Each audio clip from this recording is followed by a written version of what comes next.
lithium reacts with,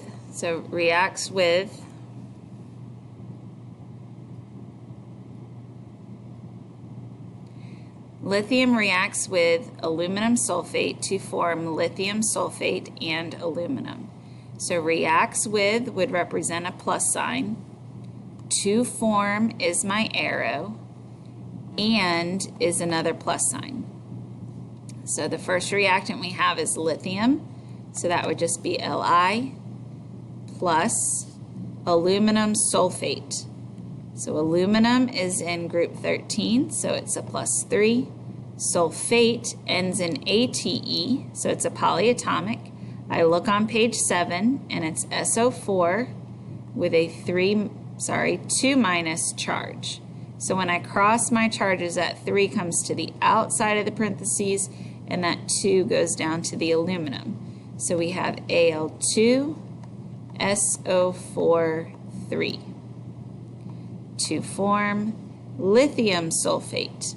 So lithium is in group 1, so it's plus 1.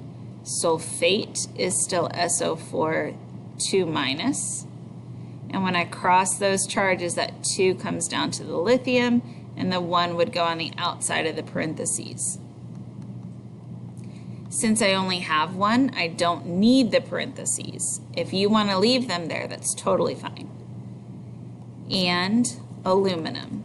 Now I have 2 elements here. I have aluminum, and then lithium, and then aluminum.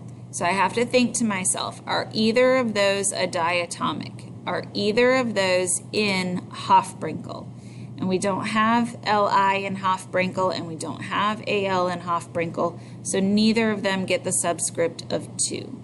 So it's just one atom, as opposed to if it was one of our 7 up here in Hofbrinkel, then it would have the 2. So to balance them, we draw our lines in front for our coefficients. We're still working with that inventory style, so we draw the line down, and then we list out our elements. We have 1 lithium, 2 aluminum. SO4 shows up on both sides, so we're going to leave that as SO4. And we have 3. On this side, we have 2 lithium. SO4, remember, is that polyatomic that is showing up on both sides, so we're going to leave it together. And we only have 1 of them in this compound. And then we have 1 aluminum. Now, it really doesn't matter which element you start with. The suggestion is always to save oxygen and hydrogen till last, but we don't have that. The other way to help make balancing a little easier is to start with the polyatomic. So if we start with our SO4, we have 3 SO4s and 1 SO4. So we take that smaller value, which is the 1, and we're going to multiply it by 3 to make it equal the larger value. Well, 3 times 2 would give me 6 lithiums and 3 sulfates. So now it doesn't matter if you look at lithium or aluminum first. We have 1 lithium and 6 lithium, so we would multiply by 6.